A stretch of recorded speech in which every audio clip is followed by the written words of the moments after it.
take the red pill, you stay in Wonderland, and I show you how deep the rabbit hole goes. Come take this ride with me. What does it mean to be red-pilled in today's society? Well, quite simply, it means that you no longer believe the mainstream narrative insofar as events are concerned, and instead look for yourself for an actual explanation as to what's going on. This seems odd, because shouldn't the mainstream narrative be accurate? Welcome everyone to the Red Pill Chauvinist Show.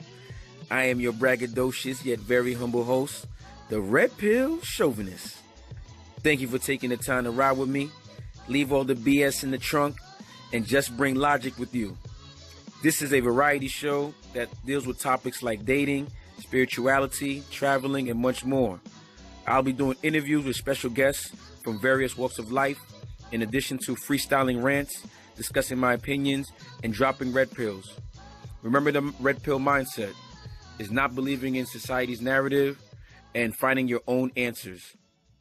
Come take this ride with me.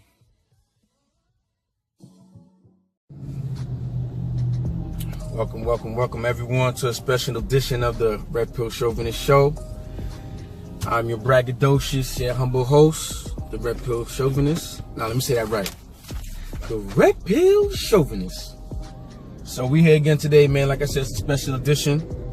I felt it was appropriate for me to do this episode right here on what your daddy should have taught you. You know what I'm saying? As you can see, I'm just a little different than I normally would. So, all right. Well, before I start off, let me tell everybody always live life live. You know what I mean? Live life in the present, because the present is always a gift. You know what I mean? Don't be stuck in your head thinking about what happened yesterday, last year. You just trying to figure out this, that, and the third. Like, you know what I'm saying? Take those situations as a lesson learned, man, and move forward with it. So live life live. You know what I always say? Don't believe a word I say. Do your own research. All I ask is that you point out the lie. So I ain't making this a long video. I know I say that all the time, but I'm really not trying to make this a long video. So without further ado, things your daddy should have taught you. One of the things your daddy should have taught you was, don't you ever put a clip-on tie. Now, this series, things your daddy should have taught you, this may not be for everybody. Cause I may be saying some things to certain people and certain guys are listening to this like, yo, of course I know that. Oh, what the hell is he talking about? He's just stating the obvious. Yeah, that's obvious to you. And if it's obvious to you, then I would say be thankful for your blessing. I mean, because a lot of people out there, there's a lot of men out there, boys out there who never heard things that are like common sense to you. I was listening to something today, and it's basically saying like 3 things that you should have is common sense, intelligence. What was the third one? Common sense, intelligence. I believe the third one was consciousness, like basically being like knowing who you are, knowing the world around you. So consciousness, common sense, and intelligence. That's something everybody should have, man. But anyway, no clip-on tie, man. That says a lot about you. Can you imagine? Just think about how you feel when you look at a dude with a clip-on tie. All right, well, I'm gonna tell you what that says to me. You go to a job interview or you at a job with a clip-on tie on. Number one, that tells me you really don't think highly of yourself. That's just so cheap. That's so juvenile. Like, when I think of clip-on ties, I'm thinking of like a 4-year-old at a wedding. He needs to put a tie. Mommy don't want to really wrap the. Daddy don't know how to tie the tie. Mommy don't know how to tie the tie. So they throw a clip on. So if you're in your teens and up, and you're putting a clip on, that says 1, you're juvenile. 2, you're immature. 3, you might be cheap, because like I said, if you're a teenager or whatever, like ties are going for what, $5? You get a nice decent tie, 5, 6, 7. I mean, if you want to go up there in quality, I'm gonna get to that. If you want to go up there in quality, of course you're gonna be paying more, $20, $30, $40, $50. The most I paid for a tie, I think it was about $40. I think it was about $40. This was years ago when Donald Trump first started coming out with his ties, man. I'm not even going to front. Son had some fly ties, man. I ended up copping a few, and they was up there, but they was worth it. You know what I'm saying? Like this tie you see right here. This shit has different stitching. You know what I'm saying? Like different colors and all has different stitching patterns. I'm saying this is gonna be more than $5, so I'm gonna pay for that quality. So I think that goes to number 2. The second thing I was gonna say. Yeah, I'm driving to do shit. But actually, number 3. Nothing looks more badass than a dude. Now, I'm saying like as far as your appearance. I'm not talking about sexually. You know what I'm saying? That could add to it. I'm just talking about just appearance. You walking through this world. Nothing's more badass than seeing a dude walk around in a tailored suit. I emphasize the word tailored. For those who don't know what tailored means, tailored means that you basically get the suit fitted to your body type. I mean, it's gonna slim here, hug there, you know, get cut right here. You know what I'm saying? As opposed to a suit straight off the rack. A suit straight off the rack might seem like you wearing your daddy's suit, your grandpa's suit. You know what I mean? In I don't know what you want to call it, but they call it like the Steve Harvey suit. If you look at the suit Steve Harvey was wearing back in the early 2000s, they were kind of like oversized. They weren't quote unquote fitted to his body type. But you know, you see nowadays that's kind of like the style. You see somebody wearing a suit, it's usually tailored. You know what I'm saying? The pants is tailored to their leg. You know, the pants stops right above the shoe. You know, the jacket stops right before the wrist to allow the undershirt to come under it, so it can show also. So a badass, well-tailored suit is something your daddy should have taught you, man. Everybody should have at least one of those in the closet. Actually, not one. I say at least 3. You need one black one. You know what I'm saying? One nice black one for your black tie affairs, whether you want to go to a wedding or a funeral. You know. I would say nice. Now the next color could be, I don't know, brown suit or blue suit. You know, nice tailored navy blue or, you know, mauve colored suit.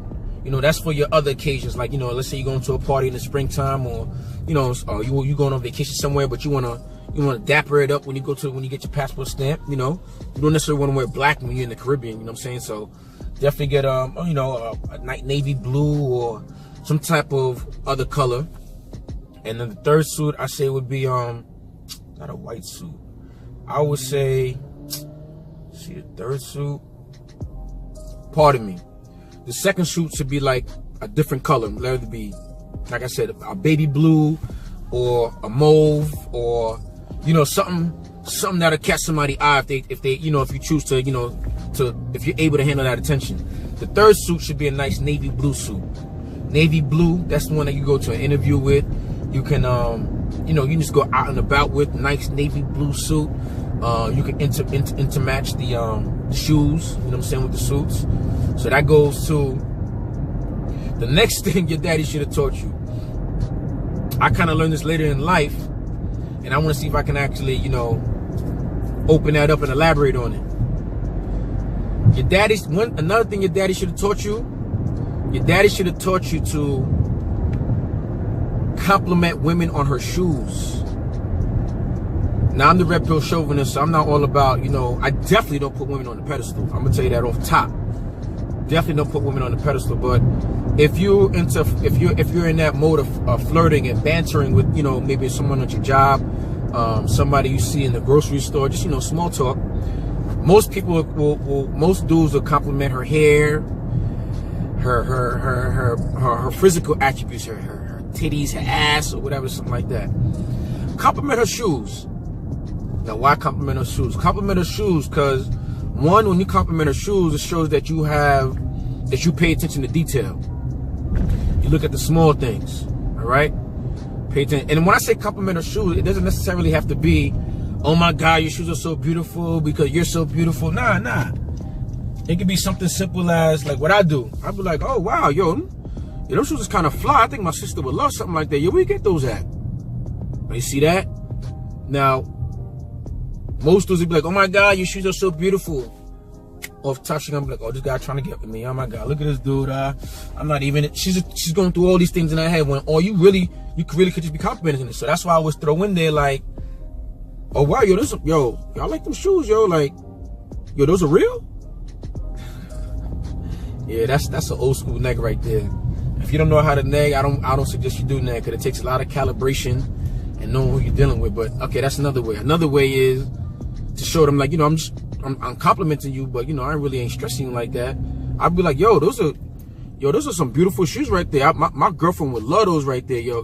Where can I get those? So you see, now she's complimented, but she hears that I have a girl, or I'm telling her I have a girlfriend, and you'd be surprised how many women want to give you their number after they hear you have a girlfriend. Like you just heard, I said I want to get them shoes for my girl, and now you asking me like what I'm doing later, or this, then the third, or I'll walk with you. They be like, oh, you're not even gonna ask me for my number? Oh my God. It's like, all right, that's something else I noticed. Maybe in my situation, when I start talking to a chick, I get the feeling like they think I'm trying to get with them, and when I don't, it's like they have a problem with that. Yeah, I'm going on for the tangent, my bad. All right, so I said never a fucking clip-on. Say that, I go cursing, I'm passionate. Never a clip-on tie, all right? The least you can do is buy, you know what I'm saying? You can always go on YouTube to find out how to tie a tie. And that's another thing too. When I get home, I'm unraveling this tie, because every time I put a tie on, I want to retie it up again. Like, it's like a ritual.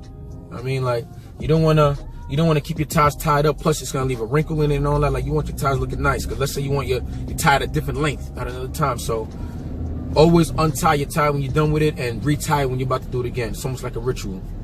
I said, badass suit, badass well-tailored suit. Your dad should tell you to always have a badass well-tailored suit. Third thing daddy should have told you, when it comes to complimenting women, you should definitely compliment them on their shoes, man. It kind of throws them off too. Like I said, most dudes are complimenting them on their outfit. When I say outfit, like their dress, because they really complimenting their cleavage, or they compliment their pants or they blouse, because they talking about their ass pretty much. You know what I mean? So you compliment a chick on her shoes and nothing else after that. Like, if I compliment a woman on anything else besides her shoes, it's not on physical attributes. So I'll be like, yo, I like the way you handle that situation, man. You know, you really could have took it this direction, but the fact that you kept your composure, that was pretty cool. I ain't say nothing about her titties. I ain't say nothing about her ass. I ain't say nothing about her makeup. I ain't say nothing about her eyes. I'm talking about her actions, how she moved. You know what I'm saying? Two more things I wanted to get into this video, and then I'm done. Oh,